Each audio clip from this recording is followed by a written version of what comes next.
एक शायर ने बड़ी अच्छी बात कही इश्क के बारे में, लेकिन यहाँ अप्लाई होती है। उसने कहा, वो नहीं मेरा सही, उससे मोहब्बत है तो है। भाई किसी से मोहब्बत है, नहीं हो पाया मेरा, कोई बात नहीं। वो नहीं मेरा मगर उससे मोहब्बत है तो है। अब ये रस्मों और रिवाजों से बगावत है तो है। अगर मैंने एक सही बात कह दी और वो रस्म रिवाज के खिलाफ है तो है, मैं क्यों डरूंगा। जो मुझे ठीक लगा, अपने ईमान के मुताबिक लगा, मैंने कहा वो मैं करूंगा। तो जो बात मुझे अपनी ओर से शुरुआत में कहनी थी, मैंने आपसे, तनाव रहता ही होगा, पढ़ते होंगे, टेंशन होती होगी, कितना पढ़ें, टाइम मैनेजमेंट कैसे करें, ये सवाल भी आपके सामने है।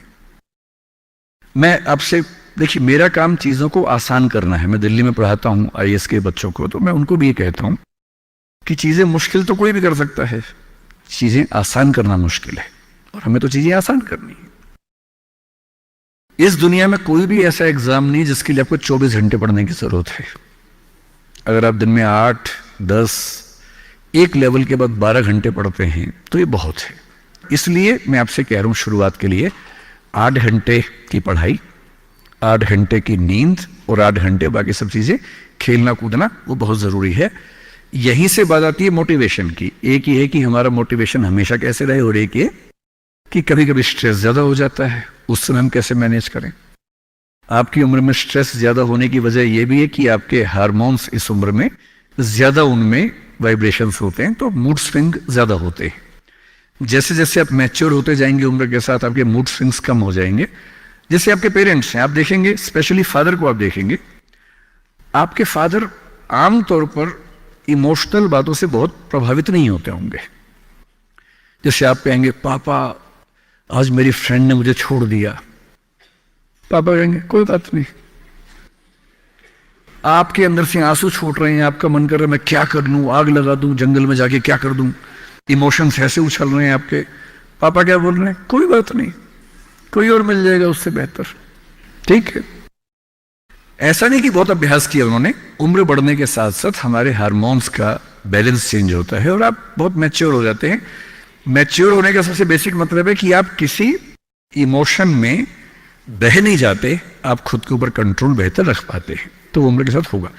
लेकिन अभी जैसे डिमोटिवेशन आपको होता होगा, करियर को लेकर सवाल मन में आता होगा कि आईएएस बनूं तो कैसे बनूं, कितना पढ़ूं, कितना ना पढ़ूं, ये सब सवाल आते होंगे। मैं तो आईएएस के लिए पढ़ाता हूं। अगर आप आईएएस की तैयारी करेंगे तो इनडायरेक्टली कहीं ना कहीं मुझे उससे फायदा ही होगा। पर ईमानदारी की बात यह है कि वो अकेला रास्ता नहीं है। एक बात को ठीक से, आईएएस बनने का मजा क्या है कि आपका सोचने का तरीका बहुत साइंटिफिक हो जाता है। आप फैक्ट्स पे बात करते हैं, तथ्यों पे बात करते हैं, आर्गुमेंट से बात करते हैं, इमोशन से बात नहीं करते हैं, समझदारी से बात करते हैं। हमारे देश में जो आबादी है, वो आबादी, अब सेंसस जब भी होगा पता लगेगा, पर हम मान के चलते हैं कि वो आबादी लगभग 145 करोड़ के आसपास इस समय हो चुकी है। पूरे इंडिया की बात अगर हम करें, 145 करोड़ में से अगर मैं कहूं कि जो लोग 21 साल या 18 साल से मान लीजिए 30 की उम्र के बीच में है, इन 12 साल में है, मेरे ख्याल से ये आबादी भी कम से कम 12, 15, 20 करोड़ के आसपास तो होगी ही होगी। अगर ये 20 करोड़ लोग सोचे कि मैं आईएएस बनना है, या इनमें आधे भी सोच लें, 10 करोड़ सोच लें, आपको ये समझना है कि आईएएस पूरे भारत में कुल मिला के 6 हैं, जिनमें से भी 5000 लोग हैं। आईपीएस भी इतने ही होते हैं, 5-6 हजार के बीच में होते हैं। अगर 10 करोड़ लोग सपना देखेंगे उन नौकरियों का, अगर मैं सारी सिविल सर्विसेज मिला लूं, सेंटर की, स्टेट की, सब मिला लूं, तो सेंटर की कुल 20 सर्विसेज मान लीजिए, सबका कार्ड अगर हम 5000 भी एवरेज रखें तो 1 लाख लोग होंगे। आपके स्टेट का मान ले, स्टेट में मान लेता हूं कि 2-3 हजार लोग होंगे जो सरकारी नौकरी में ठीक पद पे होंगे। उससे ज्यादा का तो काडर नहीं होना चाहिए, क्योंकि स्टेट बहुत छोटा आपका है, आबादी बहुत कम है।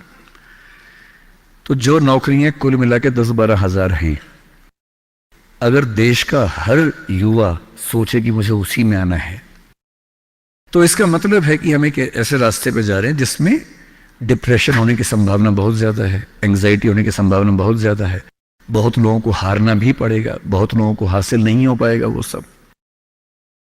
तो मैं जो आपसे कहना चाह रहा हूं, सरकारी नौकरी ठीक है, कोशिश करने में बुराई नहीं है, सरकारी नौकरी में कुछ चीजें अच्छी होती हैं, पर अपने मन से ये बात निकाल दीजिए कि मुझे केवल और केवल सरकारी नौकरी में ही जाना है। दुनिया में तमाम रास्ते हैं और मैं कुछ रास्ते आपको हिंट करता हूं इस चीज का। जैसे मैं खुद एक एग्जांपल हूं, मैं सरकारी नौकरी में रहा, मैं दिल्ली यूनिवर्सिटी में लेक्चरर था, पहले असिस्टेंट प्रोफेसर था, 2 कॉलेजेस में पढ़ाया मैंने वहां।